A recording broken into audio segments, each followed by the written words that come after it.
Bem-vindos! Hoje, nosso tema é um dos pilares da teologia cristã, um conceito que é, ao mesmo tempo, profundo e absolutamente central: a doutrina da Trindade.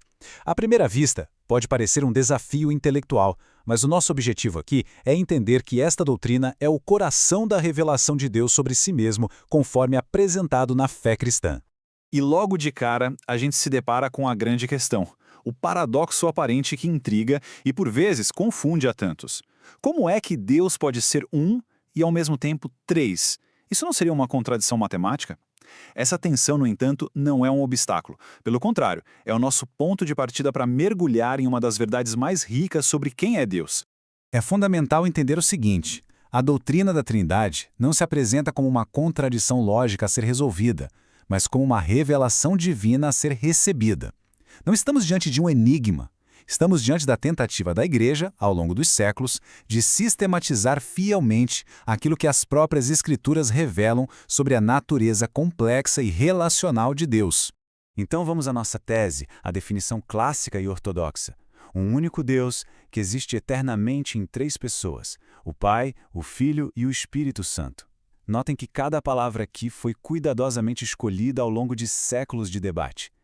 Um único Deus nos ancora no monoteísmo, protegendo-nos do politeísmo. E três pessoas distintas nos guarda de um outro erro: a ideia de que Deus apenas se manifesta de formas diferentes.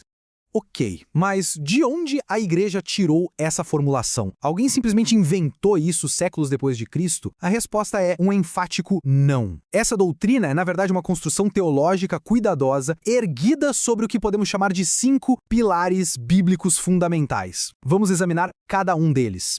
E aqui estão eles. Primeiro, há um só Deus. Segundo, o Pai é Deus. Terceiro, o Filho é Deus. Quarto, o Espírito Santo é Deus. E quinto, os três são distintos. O ponto crucial aqui é o equilíbrio.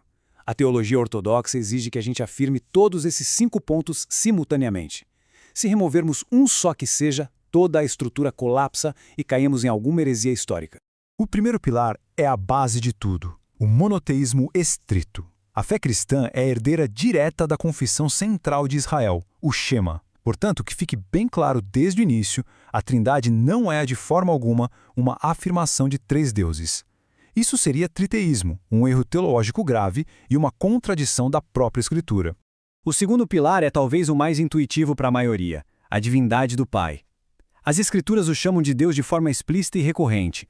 Na economia da salvação, ou seja, no plano de Deus para a redenção, o Pai é frequentemente apresentado como arquiteto, aquele que origina o plano, que envia o Filho.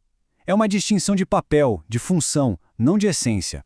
Agora, o terceiro pilar: a divindade do Filho, Jesus Cristo. E aqui a Escritura é muito robusta. Títulos, prerrogativas e ações que pertencem unicamente a Deus, como criar o universo, perdoar pecados, receber adoração e ser eterno, são todos atribuídos a Jesus. A implicação teológica disso é imensa. Se Cristo não for plenamente Deus, ele não pode ser um Salvador perfeito. O quarto pilar, muitas vezes negligenciado, afirma a divindade e a personalidade do Espírito Santo. O Espírito não é uma força impessoal ou uma energia cósmica. Ele é tratado como uma pessoa divina. Em Atos capítulo 5, mentir ao Espírito Santo é explicitamente chamado de mentir a Deus.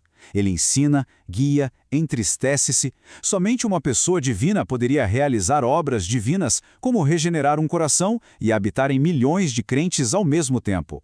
E chegamos ao quinto pilar: a distinção das pessoas. O Pai, o Filho e o Espírito Santo não são apenas modos ou manifestações da mesma pessoa. São distintos. O cenário do batismo de Jesus é a prova cabal, uma verdadeira epifania trinitária. O Pai fala do céu, o Filho está na água e o Espírito desce sobre ele. 3 agentes distintos agindo em unidade no mesmo momento. Isso derruba completamente a heresia do modalismo, aquela famosa analogia errada da água, gelo e vapor. Bom, com esses 5 pilares estabelecidos, por que a Igreja sentiu a necessidade de criar termos técnicos e credos formais? A resposta é simples: para defender a fé. Conforme surgiam ensinos distorcidos, a Igreja precisou forjar uma linguagem precisa para guardar a verdade apostólica de interpretações errôneas. E é nesse contexto que entram em cena os grandes concílios ecumênicos. 2 deles são absolutamente centrais aqui: Niceia, em 325, e Constantinopla, em 381. É crucial entender que esses concílios não inventaram a Trindade. Eles formalizaram e defenderam a doutrina contra heresias específicas. Niceia combateu o arianismo, que dizia que Jesus era uma criatura, e Constantinopla solidificou a doutrina da divindade do Espírito Santo. Para travar essa batalha teológica, a Igreja precisou de ferramentas conceituais. E aqui entram 2 termos gregos essenciais. O primeiro é ousia, traduzido como essência ou substância. Pensem em ousia como a resposta à pergunta: o que é Deus? A resposta é: há uma única essência divina. O Pai, o Filho e o Espírito Santo são, em sua natureza, o mesmo e único Deus. Eles compartilham integralmente dessa ousia. O segundo termo é hipostase, que nós traduzimos como pessoa. Se ousia responde o que, hipostase responde quem. Dentro da única essência divina, existem 3 centros de identidade pessoal e relacional. São 3 quens: o Pai, o Filho e o Espírito Santo. Então a fórmula clássica é essa: uma ousia em 3 hipostases, um o que em 3 quens. Visto dessa forma, não há uma contradição lógica. Ok, já vemos a trindade imanente, ou seja, quem Deus é em si mesmo. Agora vamos olhar para a trindade econômica, que é como Deus age no mundo, especialmente na salvação. E aqui a gente vê que essa doutrina está longe de ser uma mera abstração. Ela é o próprio roteiro da redenção. A salvação é uma obra sinfônica, executada perfeitamente pelas 3 pessoas da Trindade. O Pai é o planejador, aquele que, em sua soberania, elege um povo para si. O Filho é o executor, aquele que encarna e realiza a obra da redenção na cruz. E o Espírito Santo é o aplicador, que regenera, santifica e sela essa salvação no coração de cada indivíduo. Cada um tem um papel distinto, mas a obra é uma só, inseparável. Tudo isso é muito bonito na teoria, mas... e na prática? Como o fato de Deus ser trino muda a nossa vida de oração, o nosso culto e a nossa vida em comunidade? Vamos ver isso. Pensem na adoração. A adoração cristã é, por definição, trinitária. Nós oramos ao Pai, através do Filho, que é nosso único mediador, e no poder do Espírito Santo, que nos capacita e intercede por nós.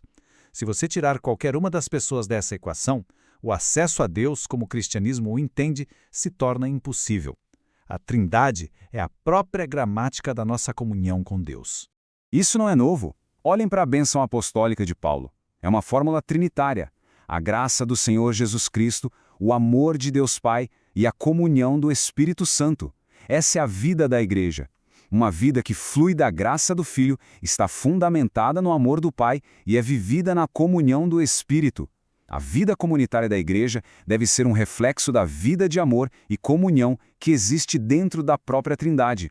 Então, para recapitular e fixar bem, a doutrina da Trindade se sustenta nesses 5 pilares bíblicos. 1. Há um só Deus. 2. O Pai é Deus. 3. O Filho é Deus.